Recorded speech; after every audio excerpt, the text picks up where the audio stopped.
Дамы и господа, президент Российской Федерации Владимир Владимирович Путин.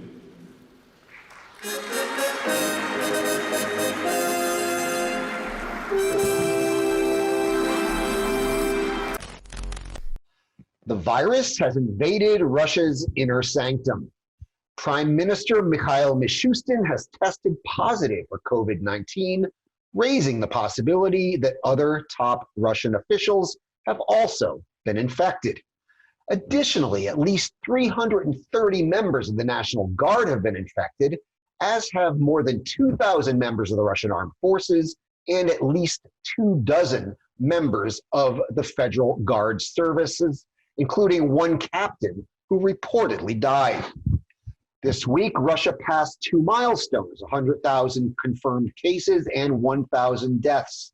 And as I wrote in my column earlier this week, anti-Muscovite sentiment is mushrooming in Russia's regions. And amid this, according to a new poll by the Levada Center, nearly half of Russians, 48%, are dissatisfied with Vladimir Putin's handling of the novel coronavirus pandemic. And a new poll by the pro-Kremlin pollster CEPA has also shown trust in Putin falling to a 6-year low. So it's hit the prime minister, it's hit the Siloviki, it's hit the army, and it has hit Putin's ratings. So where does it go next?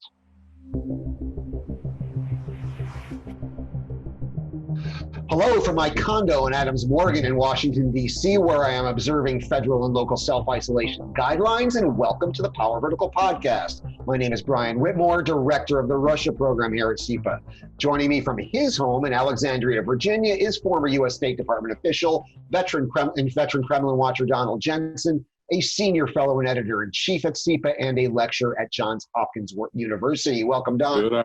Good afternoon. Nice to be back. Happy quarantine. And also joining us happy May Day to both of you. And happy May Day. And also joining us just down the street from me in DuPont Circle is Maria Snegovaya, an adjunct fellow here at CEPA and a postdoctoral fellow at Johns Hopkins University. Welcome, Maria. Thank you, Brian and Don. Hello. Good to see you again as we continue our quarantined podcasting. Maria, you and I were talking off mic yesterday, and you pointed out correctly that Mishustin was politically insignificant. And in fact, he is. That's true. But I would add that this is nevertheless symbolically and possibly practically important. Symbolically, because it's the first known case that has penetrated the inner sanctum of the Russian elite. Mishustin is, after all, the prime minister of the Russian Federation. And in terms of practical consequences, that is going to raise questions about who else was infected, including Putin himself. So, I mean, Maria, how do you view this? You brought this to my attention yesterday, and it certainly caught my eye. How do you see this, the importance of this? Yeah, thank you, Brian. I think what's particularly interesting in the way Mishustin's sickness has been developing are two things. First of all, compare the reaction of the Russian social networks to the reaction of world networks when the announcement came about Boris Johnson catching the coronavirus. Also another prime minister in a different country, and everyone was shocked. There were discussions of longer term applications to the UK politics when it happened.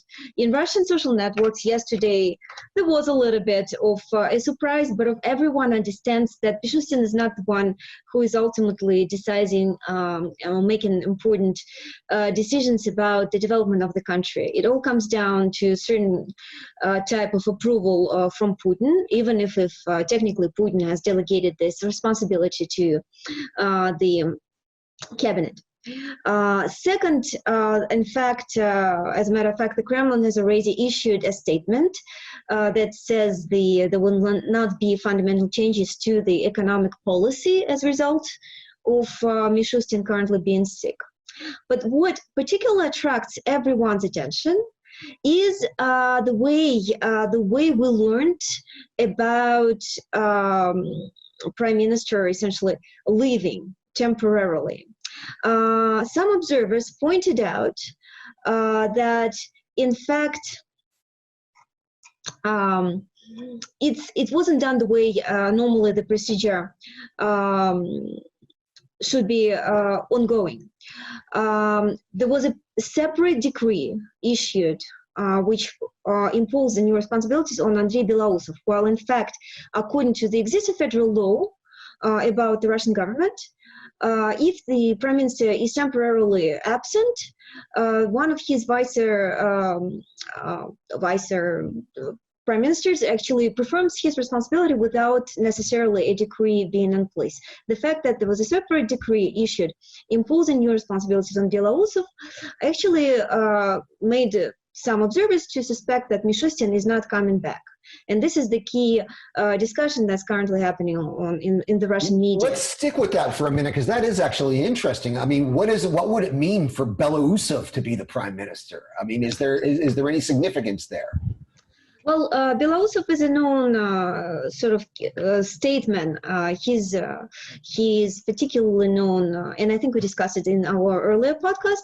He's particularly known for advocating this very state-led economic policy with primarily support for state-backed or state-linked enterprises. But at the same time, he's also formerly one of Putin's economic advisors. So in this sense, there is zero doubt that even current policies have been explicitly discussed with Belousov, who again was vice president to vice prime minister in the current cabinet. So I doubt that. I mean, he was totally. I doubt that fundamentally economic policy is going to change, since Belousov was already one of the key people responsible for developing it in the first place. But he is, so a lot of people who discuss this Mishustin leaving, they suggest that Mishustin was brought in power, appointed as a prime minister under very different circumstances. At the time, the economic situation wasn't great. There was still stagnation, but primarily the state was concerned about raising revenues, and Mishustin, particularly known for his successful tax reform that actually allowed the Kremlin to collect more tax revenues. And essentially, in his new position, he was supposed to do the same. Under coronavirus pandemic, the situation has changed quite a lot, since Russia is frankly facing the prospects of the big economic recession or even a crisis. And in this situation, allegedly, Belousov may be better fit, since his whole essentially motto is about reboosting economy through very lavish state spending. So essentially, this is how people who discuss this portray the current situation and the changes. But I'm a little bit skeptical, because, as I said, I suspect Belousov was already quite involved with developing of the earlier policies even before Mishustin catching coronavirus. And I doubt there will be fundamental changes. I'm wondering if you're seeing, if this had happened, if this were to have happened in a country with normal accountability, there would immediately be questions about, oh my God, the prime minister is infected. Is the president affected? Who else is infected? Are there questions about that? I mean, are there questions about Putin himself? It's a great point. Excellent point, Brian. In Russia, there's more, honestly, not so much questions, but hopes. at least my colleagues, and a lot of hopeful, careful suggestions that maybe Mishustin's not alone. And how come Mother Nature has missed this one so big? Well, Mishustin catching it and higher. This is graveyard Russian humor. Yeah. So there's as usual in Russia, when you can't change something, at least you laugh at it. But I just wanted to point out a very interesting leak that has been published by MBH Media this week about this, again, this, so to speak, metodichka, the prescription by the state, by the Kremlin, on the best way to behave from propaganda perspective in this current situation. So among different suggestions, how the state media should respond to this coronavirus pandemic in order to decrease the panic and also try to portray authorities in more positive lights. They suggest, and this came out, just to point out, before we just learned that Mishustin got infected, they suggest that one of their very high-level officials in Russia catch coronavirus just as it happened in Boris Johnson case, and create sort of a reality show which would demonstrate how this official is being treated in a hospital on common grounds just as ordinary Russians are. So to demonstrate the quality of the Kremlin officials with the ordinary Russian people, and also the closeness of the officials to the concerns and fears of a regular Russian person. And since it came out really so closely in time, honestly, it makes me wonder what's going on with Mishustin, if it's not really set up precisely designed to achieve that same propagandist goal in an effort. So you see a spetsoperatia here. You see Pokazuka here, possibly. Possible. I mean, when we're dealing with Kremlin, we can never totally eliminate the possibility of spецоперация and показуха. So I think that's something to keep in mind. Mishustin may or may not have a legit coronavirus, and he may or may not be replaced with Belousov. But given the fact that there was this special metodichka leaked recently, which suggests precisely the same dynamic, we just cannot completely eliminate this possibility. This would not be unlike anything else the Kremlin has done in the past. Right. Don, we've been watching this kind of thing for a long time, but never in the age of a global pandemic. I'm never smiling with the stakes so high. Don, what do you, I had another question I want to go to you with first, but I want to hear your reaction. Yeah, I'm smiling broadly at Maria's Pokazuka explanation. Maria, it's almost always the simplest explanation that works, which is that he has it. But I don't exclude what you said. But if that's the case, it's probably working too smoothly as Pokazuka, given the Russian bureaucratic behavior. But we'll see. I can't help but recall something Boris Kagarlitsky, the very controversial Russian political commentator, once said to me. And he said, Brian, the question in Russia is never, is there a conspiracy? It's whose conspiracy is actually succeeding. And I can't help but recall that. But yeah, go ahead, Don.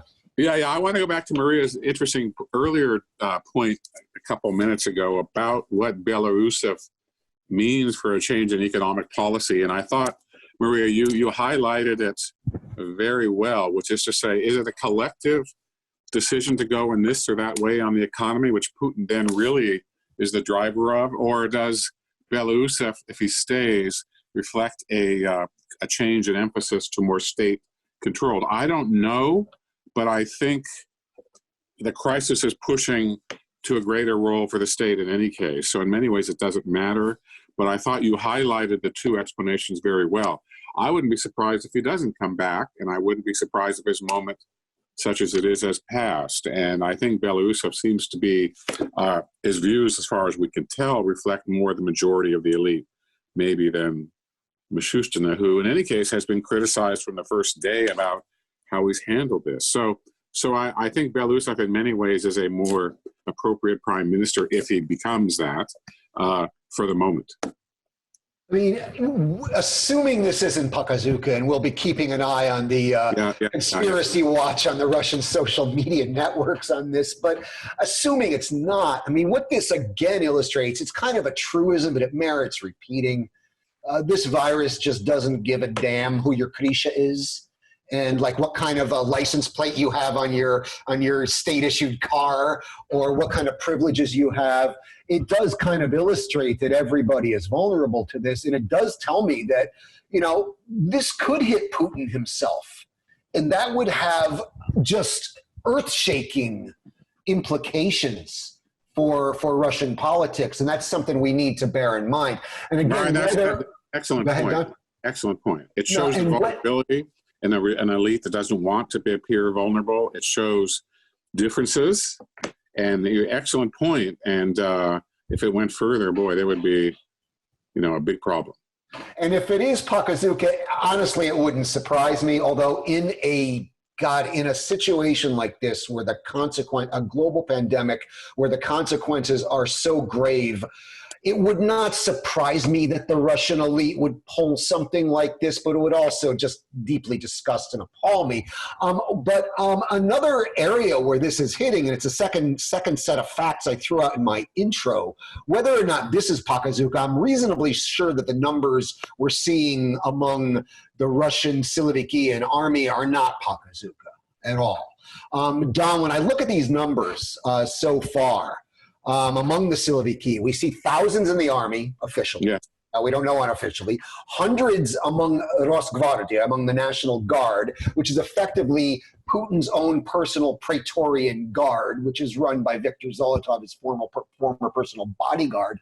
Dozens in the Federalная Служба Охрана, which is the bodyguard service. Now we're talking about, these are Putin's, not just Putin's bodyguards, but the bodyguards of every important official in Russia. Another practical consideration one has to wonder about this is how effective Putin's control and repression apparatus is going to be moving forward. I mean, how do you conduct a war in Ukraine if thousands of people in the army that we know about at this moment, and of course we know that this is the case everywhere in the world, the official confirmed cases are not the actual cases because of a lack of testing. How do you see this playing out on this very important pillar of Putin's rule, this repression apparatus? And I want to get Maria in on this, but first, Don, I want to hear what you have to say. Yeah, Brian, thanks for bringing that up. I would correct your question a bit. You said control, which is different than how effectively can he wield it. And I think, like the two of you, everybody is watching the extent to which this will have implications for Russia's external behavior in Syria and elsewhere. There was an interesting press item this week about trouble in Syria with the Russian relationship with the Assad regime. And I think it's too early to tell, but I'm watching it very closely.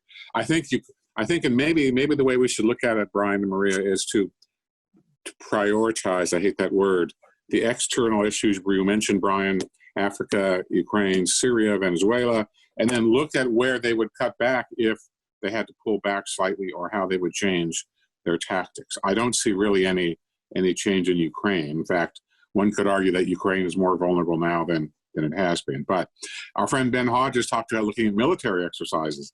How has that changed? So these are questions that are not easy to answer, but they're questions really that are very quite important. No, I mean, I see you're right, Don, two separate issues here. Yeah, they're different questions, absolutely, Brian. I think the issue of his ability to repress at home is in many ways a different question. And the third one being your issue of the relationship between Putin and the Siloviki. I think that's in many ways the most interesting, but the most difficult to answer. I mean, Putin has this bubble around him, and the Russian elite has this bubble around them. And the bubble is basically, they are protected by this apparatus of control and repression, effectively. And if suddenly that is compromised, I mean, this is we're really into uncharted territory here, but this is interesting. Maria, do you have thoughts on this? Yeah, it's actually quite an interesting dynamic, since Silovikis, I see them as being at the same losers and winners of the situation. So first of all, the Kremlin is definitely trying its best to ensure that state-linked groups of support are protected as much as possible. They'll definitely are given best possible conditions in this situation. Just a reminder that in Russia, it's not a quarantine situation, it's quote-unquote holidays, vacations, so people cannot be fired, at least not from the state-owned or state-linked enterprises, and they continue to get paid salaries when they don't actually go to work. This is a nice situation to be in, and this is primarily as a policy, as I said before in written for CEPA, it's primarily definitely targeted to maintain the core Putin supporters, who are also, by the way, quite well mobilized. Even if there's fewer and fewer of them over the years, they're still the ones who are mobilized. They keep coming to the elections. While the people who are in opposition or not very happy and satisfied, they just don't go. So this is key. The salaries are preserved, and in this sense, they're relatively secure. Second of all, Silovikis are disproportionately used these days to attack those people who are seen as violators of quarantine. For example, in Surgut this week, people in I think people on retirement age went fishing against this apparently regional legislation that you're supposed to be staying home.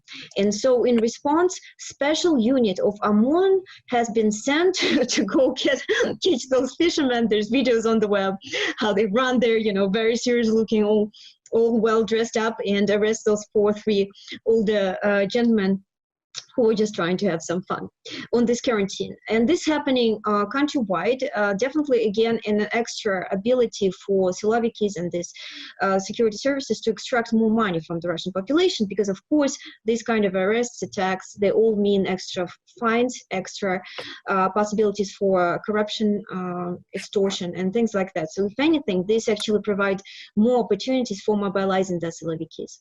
But then of course there is just this health concern where, because Silovikis are more actively, actually, if anything, are more actively employed these days in order to prevent violation of the quarantine and whatnot, they, of course, disproportionately get out in the streets, and they're the ones under the risk to be infected. This is, of course, an issue, albeit, as I said before, less of a concern to the Russian population that's generally much more concerned about the material situation than about the risks of being infected, even according to Levada's latest polls.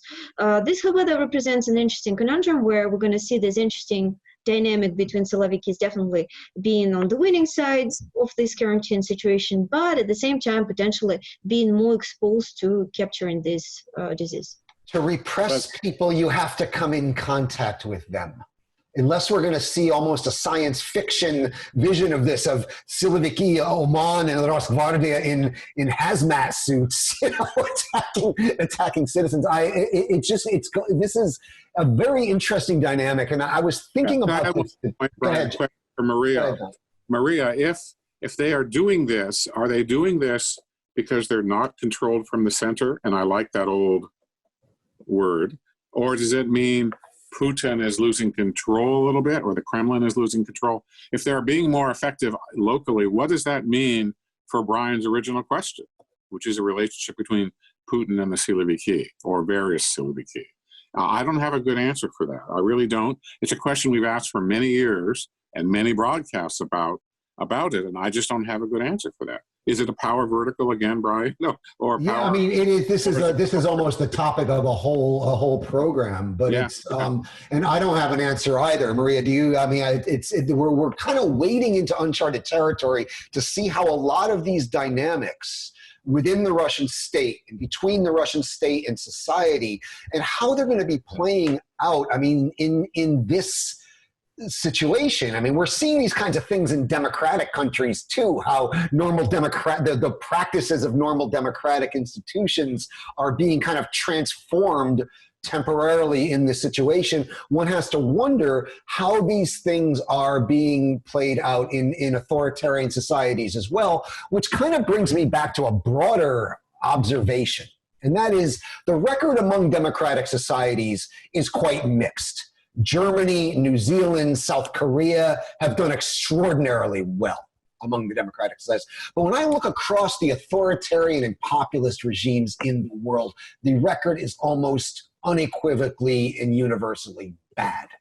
With the possible exception of China, and I would say China didn't do so great in the very early days either in this. But if you look, Putin, Lukashenko, Bolsonaro in Brazil is doing abysmally bad to this point where he maybe even get impeached.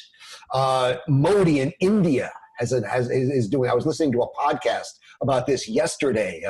The Pod Save the World podcast yesterday was saying the India's record is abysmal on this, and one has to wonder, just maybe authoritarian regimes and populist regimes are just ill-equipped to deal with this. I don't know if either of you had any thoughts about that. Well, I think the central question, Brian, I'm glad you mentioned China, which has sort of gotten a reputation this week in the press as being effective, and I don't think that at all. They were But you're right. It has less resilience. And as we always say on this broadcast, democracies respond slowly. I think there's a Baunhofer, somebody said something like that this week.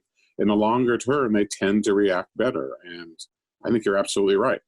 And if you look, I mean, Lukashenko's just pretending there's nothing wrong. Exactly. Saying vodkas and the banya is going to solve the problem. And I really fear for my Belarusian friends because they are doing like nothing to do anything about this. Putin's record, as we've been chronicling here, has not been great. But then I was unaware of Bolsonaro in Brazil and Modi in India and just how badly they were doing in this.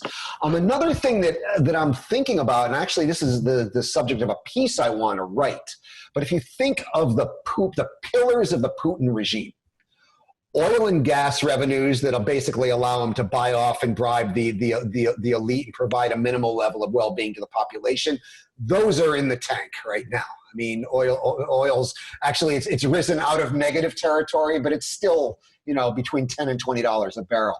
Number one, sanctified power, the cult of personality around Putin as the all-powerful problem solver, that is in trouble, and I wrote about that last week in my column. And third, the repressive apparatus right now, which is kind of under assault. So if you look at the three pillars of this regime, they are all in trouble. Now, again, alert, I am not saying the regime is about to fall. I am not saying that. I am not saying that for all you trolls that are going to harass me on Twitter about this. But I am saying that these three pillars are looking a little shaky in this situation. I was wondering if either of you had some thoughts on that. Interesting, by the way, somewhat kind of related to what you said, Brian. Konstantin Gaza has a good post today on his Facebook, which, by the way, was supposed to appear as a Vedomosti column, but because of the new editorial policies. Facebook is the new Vedomosti. Yeah.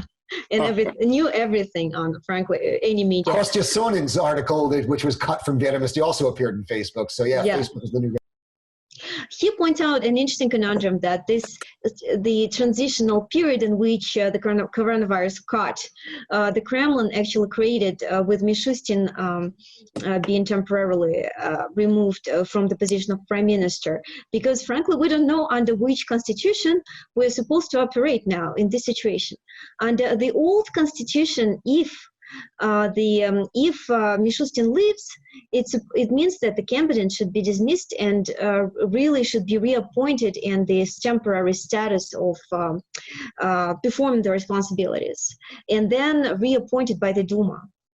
However, under the new constitution, it can just continue working, keep operating as already it does at the moment. But the problem is the new constitution, according to the ruling of the Constitutional Court, is not in place yet, right? Yeah, the new constitution is not ratified. I mean, so so it's not, and there was no this plebiscite or whatever call you the popular vote, so it's not ratified. So but is Mishustin leaving his post, or is he just sick? Is he just on sick leave? That's a very interesting question that requires the rule of certain special ruling, he writes. And I would be really interested how this is ongoing. I think this definitely would require some legal expert on the topic, right? But at the same time, the point being, Belousov cannot just keep going without certain extra, something that's not in place, and we don't know what's supposed to happen because we're in between the two constitutions. Again, in the Russian case, of course, we know that there will definitely be no consequences from this taking place, but this kind of just a reflection of how transitory and kind of uncertain this current period is, with a lot of unpredictable events happening, and there was not even a good rule on how to resolve them. Go ahead. No, it's actually really interesting, Maria. As you were talking, I was thinking about, this year began with a bang, with Putin's speech announcing the constitutional changes, changing the prime minister, and now these things are slowly being rolled back by the coronavirus, right? Mishustin is no longer prime minister, or is he? That's a good question. But the referendum on the constitutional changes, which was the biggest news in Russia, is now not happening. All of this is in question, and Putin's big announcement at the beginning of the year, which was supposed to be the political project of the year, is now rolled back, right? And that's just an example of how this is just erasing politics everywhere. All the assumptions we had and not just in Russia, but everywhere. But in this case, we're talking about Russia. And of course, the legal aspect of it, that, I mean, the quarantine that's announced, or whatever, the vacation that are announced, are not regulated by any legislation either, and that allows the Kremlin actually to avoid any responsibility for paying for extra payment to the people. Again, we see the same situation with this uncertainty about the constitution, because Belarus was appointed by decree, which made a lot of people rumor that Mishustin will not be back, but this decree appointment is technically, according to Gaza, is not legal under the old constitution, and the new constitution is not in place yet. So everything is in flux, and there's just, as I said before, definitely not showing the whole situation as being very stable. But whether it's going to have some fundamental impact on Putin's rating, I think we are still to see. We keep debating it, right, Brian? And yeah, we haven't talked about Putin's numbers yet. And I mean, the only ones I saw were the handling of the coronavirus, and it was Putin and the entire government, basically. So, but they were 48% were dissatisfied, 46% were satisfied, those are dangerous numbers for Putin. No, I haven't seen his overall rating. I don't know if you've seen newer Levada numbers. I saw the film. There's two numbers, and what's funny is that, just a reminder to our audience, that in the past, film used to measure Putin's confidence or trust rating using the open question up until summer 2019. But in summer 2019, these numbers through the open question, so people are supposed to name a person, a politician they trust to. So these numbers actually reached a local low. So film then decided that a closed version of the same question, do you trust or not trust to this particular politician, is a better version. And yet, despite the replacement of that methodology, quote unquote, we still see that in March 2020, it'll reach the local, the record low. So whatever. It's in the 20s. It was in the 20s. Which is lower than at any time prior to the annexation of Crimea. However, I would just, despite the fact that it does confirm the point that there is definitely an ongoing erosion in Putin's ratings, I would looking at the numbers themselves, it's not like there's a dramatic, sharp decline. It's more like a continuation of this lower level erosion that kept going on. Also, Denis Volkov, my co-author and a great Levada sociologist, keeps reminding us that overall crisis, looking at the data, long-term Russian data, crises do not seem to have this concentrated one-time and only impact on the approvals of the Russian politicians, and more likely, again, in line with this storm dynamic, even if we don't really trust storm data, the dynamic may be trustworthy somewhat, more of a longer-term erosion that's slow and steady, but not fundamentally gloomy and dooming for Putin, especially in the situation when, once again, his supporters are mobilized, not necessarily by their own will, mobilized through state-imposed pressure, bringing them to electoral precincts, for example, but they are, unlike the opposition that remains demoralized and relatively isolated. Just a small point that Kirill Rogov also pointed out, there were several initiatives, one of them quite popular, led by Navalny, Change.org, signatures designed to force the Russian authorities to finally give some payments to the Russian population. Because just a reminder, there's a lot of sticks in place, like quarantine, but there's no extra payments to people who get fired, who are not employed by state-owned enterprises and probably will get fired from their businesses that will go bankrupt. And there's also hardly any support for the small and medium enterprises. Technically, there is something in place, but a lot of people who try to receive that help say that you have to jump over so many hurdles and obstacles, with the possibility also of extra monitoring on the authority side after you do, that people just find it extremely discouraging and impossible to get any funding, any help from the state, or at least even lifting some credits that they're loans that they're supposed to pay. And despite the fact, Navalny tried to mobilize the population on this agenda, trying to, sign the petition that would call for the authorities to provide some help to the people, also organizing other initiatives, and none of them seems to have succeeded. None of them seems to have raised enough support to have an effect, but even to resonate with larger parts of the society. So that's just another point, that the Russia's authoritarian system is not just based on power vertical. So power vertical is a key fundamental element of that, and that's true. But another important pillar to the survival, sustainability of this regime is absolute demoralization of the civic society and lack of collective action. And that, unfortunately, we still have not seen.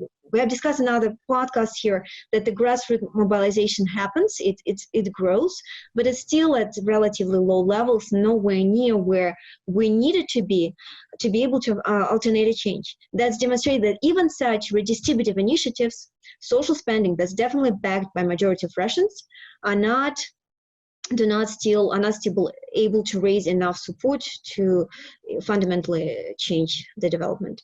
Well, when you look at the oil price, I mean, you have to wonder going forward. This pot's shrinking, and it goes to three places. It goes to kleptocracy, imperialism, and social welfare. And I don't think you need to be a rocket scientist, genius, or expert Russia watcher to figure out which of those three pillars is going to suffer. Don, go ahead.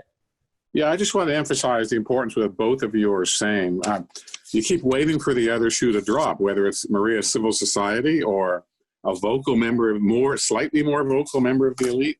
It just hasn't happened. And we start talking about Sobchak's crab business. This is I knew you were going to bring Sobchak's crab business into this. But you see my point. I mean, I think, Brian, you make an excellent point that going down the road a bit, maybe this will result in a more dynamic pressure for change. Maria, I absolutely agree with you. There's no mobilization, but is this counter-gravitational or not? Is the system going on fumes, or is it going on momentum or something else? I, again, don't have a good answer, but if this were forgive me for making the comparison, if this were 1989 or 90, there would have been a lot more pushback from the society. It's just not happening.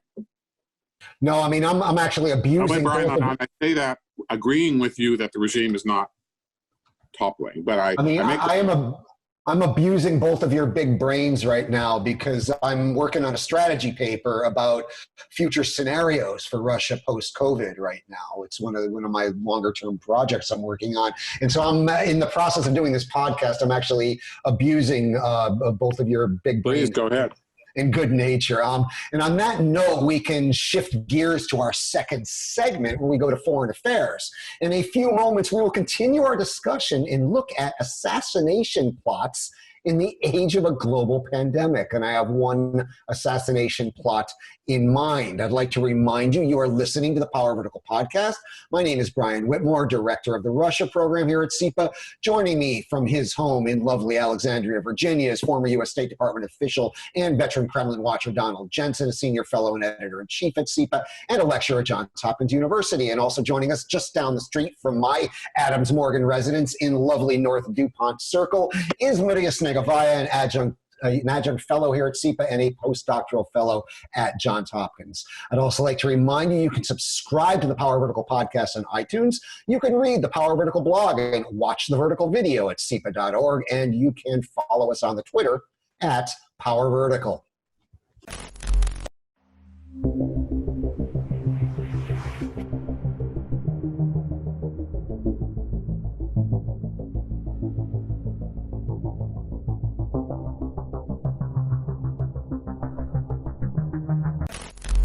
So apparently not even a global pandemic can stand in the way of Vladimir Putin's international death squads.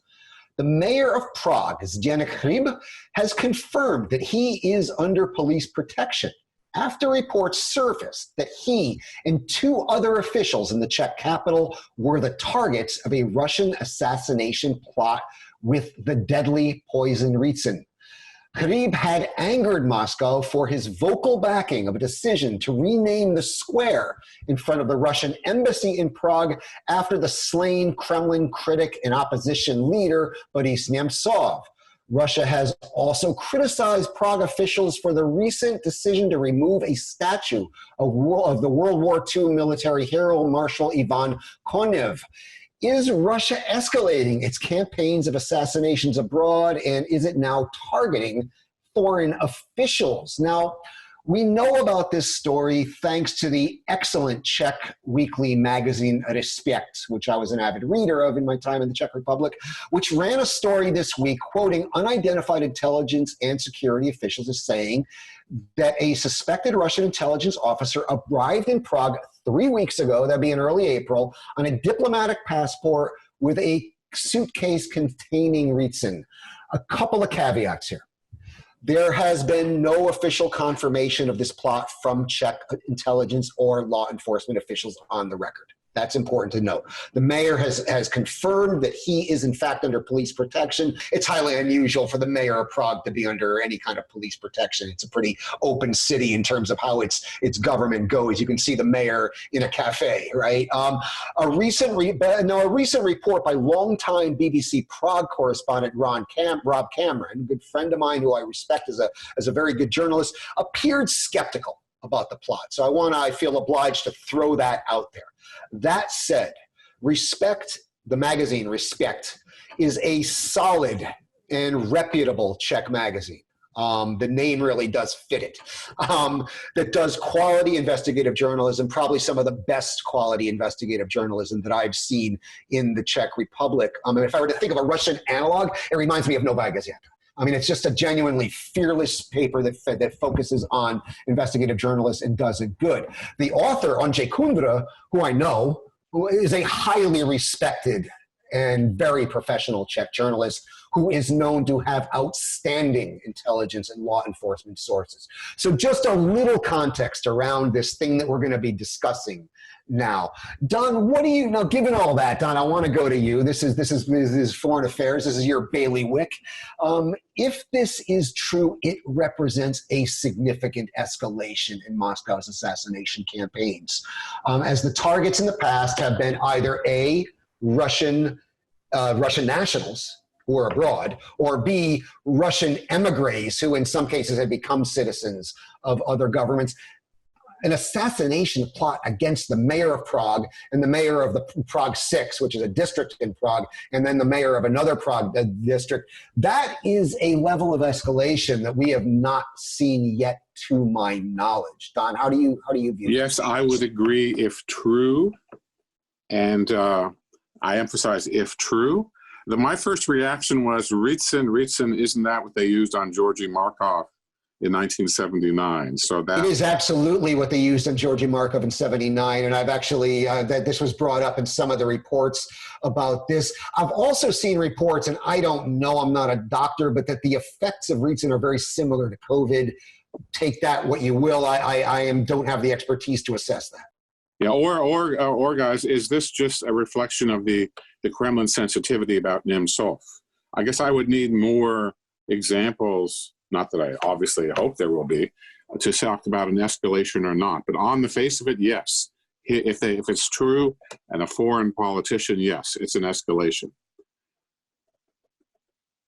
Maria, your thoughts? And I'm just, Maria, you just sent me a little link here that apparently Vladimir Yakushev, another minister, is tested for coronavirus. You want to fill us in on that, and then we'll get right. Let's do that quickly and just get back to this discussion. So yeah, more and more, coronavirus definitely has something against Russia's officials, and will probably, if Russians are unable to do it ourselves, to do it by themselves, maybe coronavirus will help implement. It's the construction minister, Vladimir Yakushev. Yeah, this is coming over in real time as we're recording. By the time you all hear this, it's going to be old news, but it's coming right over as we're recording. Let's go back to the Czech assassination plot, Maria. Your thoughts on that? So first of all, I agree, gentlemen, that Nemtsov Square is an important issue, but we forget. Let's not forget that before it took place, there was another very sensitive event taking place in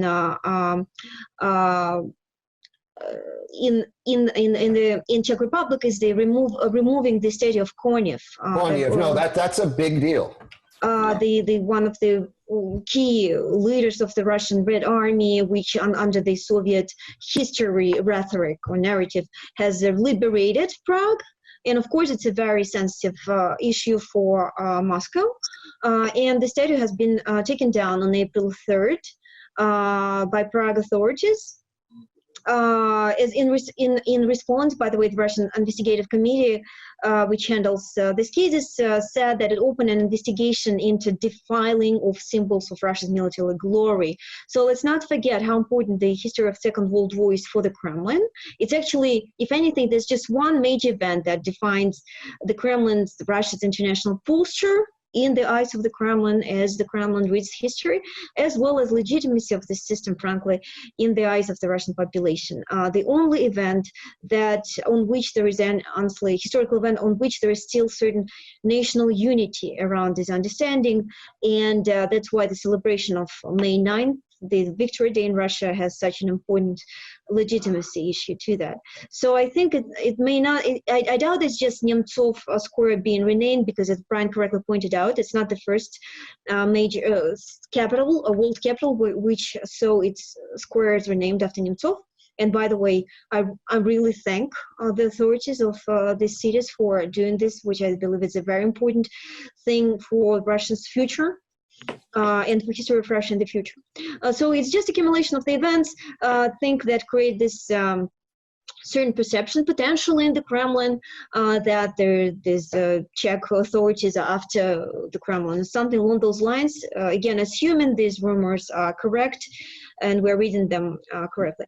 Also, I have to say that the Russian authorities, even assuming this is not right, what would be, in the recent Russian history again, the accumulation of the events was such that it makes us much more likely believe this being true. After all these common assassination attempts ongoing throughout the West, after everything that the Kremlin has been doing in the recent years, for frankly acting a lot like a terrorist organization on the international stage at this point, at least indirectly backing a lot of terrorists, so to speak.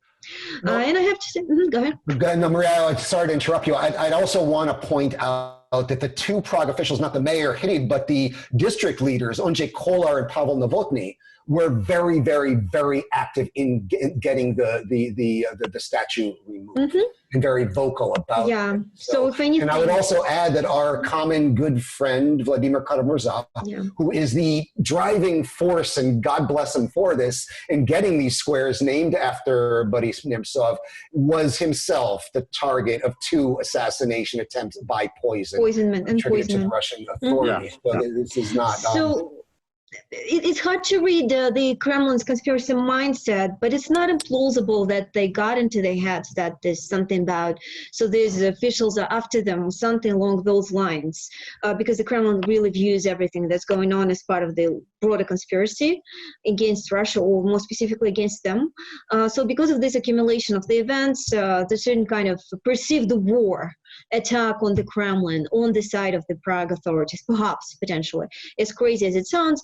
And it's possible that as a retaliation, they would try to do this coronavirus infection, quote unquote, which would help also spread fear and help impose the notion that who comes with a sword after Russia dies from the sword, which frankly has not been very successful, has not been very successfully imposed by the Kremlin, because most of these assassination attacks, a lot of them have been exposed in the recent years. They typically they're done very sloppy by the GIU or other offices, and definitely the credit and the reputation of the Kremlin has suffered more than it gained in the West as a result of these attacks. Well, no, Maria, you are right to link this to the battle over the memory of World War II, which is something that the Kremlin considers very, very important to dominate and monopolize that narrative. But one has to wonder, right? The Czech Republic is a member of NATO. It's a member of the European Union. We're talking about the mayor of the capital of the Czech Republic, right? We're talking about an attack on a NATO member. We're talking about the attempted murder of the mayor of the capital of a NATO member. Now, if Russia's going to, and Russia's gotten caught in the past every time that we know of, that they've successfully assassinated or attempted to assassinate somebody abroad. And one has to wonder what they were thinking about here. Did they think the Czech Republic was the weak link in NATO? Do they think that NATO is not going to defend the Czech Republic? Is this a way of testing the waters here? I don't know. I'm speculating out loud, but it's a frightening thing to consider. One possibility, just looking at thank you, Brian, that's a great question. Looking at how they do this special operations in the past, right? The Kremlin likes the noise, the so-called distraction. The coronavirus situation right now is this perfect storm, the situation where the Western community is really distracted at the issues of force majeure of much greater scale that it tries to handle. So from this perspective, doing something like that at this particular moment is not a very stupid idea, since they have correctly figured out that everyone would probably be distracted. And who knows how many other things are ongoing as we speak without us noticing them, precisely because we have more problems to worry about. And I have to mention that, honestly, I have a personal experience with a very sensitive response on the high-level Russian officials with regards to Nemtsov in renaming Nemtsov squares.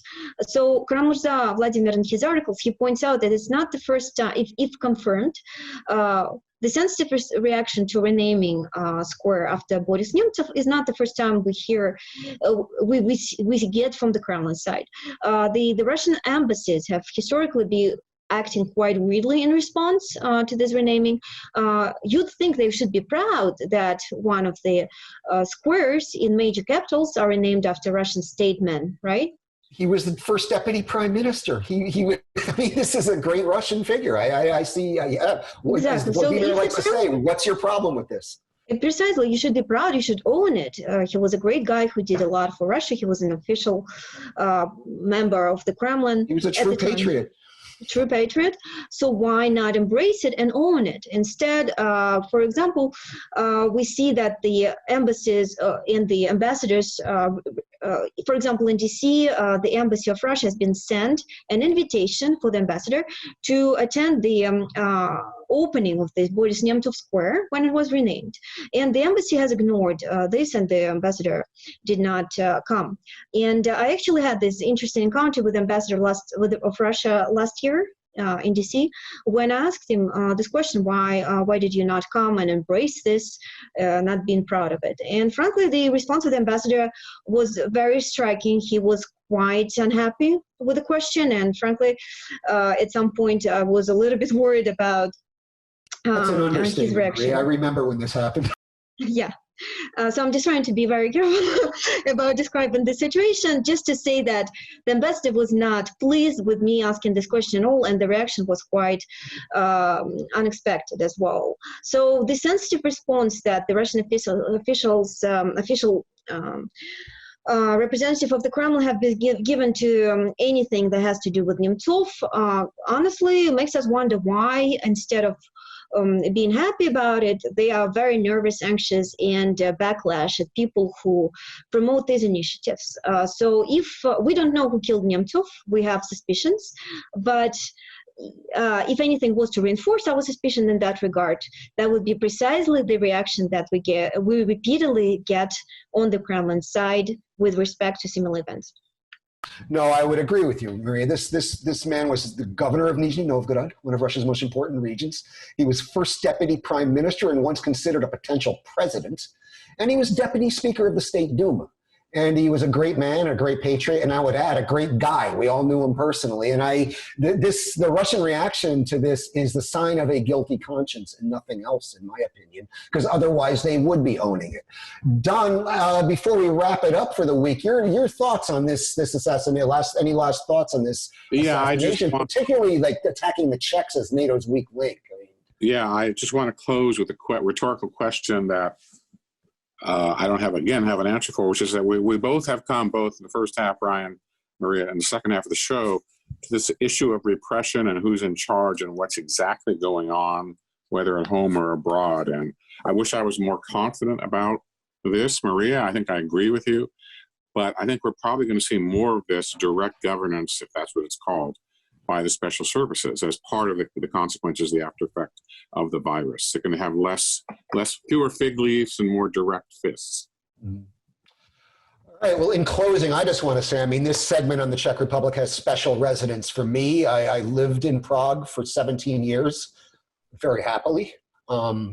I was grateful to the Czechs for being such gracious hosts. I cherished my time in Prague, and I was worried about this when I saw this. I don't like seeing the mayor of Prague targeted with an assassination attempt by the Russians or anybody. So on that note, if my Czech friends are listening out there, you're in my hearts and in my thoughts. And on that note, we will wrap it up for today. That's all we have time for. I'd like to remind you, you have been listening to the Power Vertical podcast. My name is Brian Whitmore, director of the Russia program at CEPA. Joining me from his home in lovely Alexandria, Virginia, near its lovely Old Town, has been former U.S. State Department official and veteran Kremlin watcher Donald Jensen, a senior fellow and editor-in-chief at CEPA and a lecturer at Johns Hopkins University.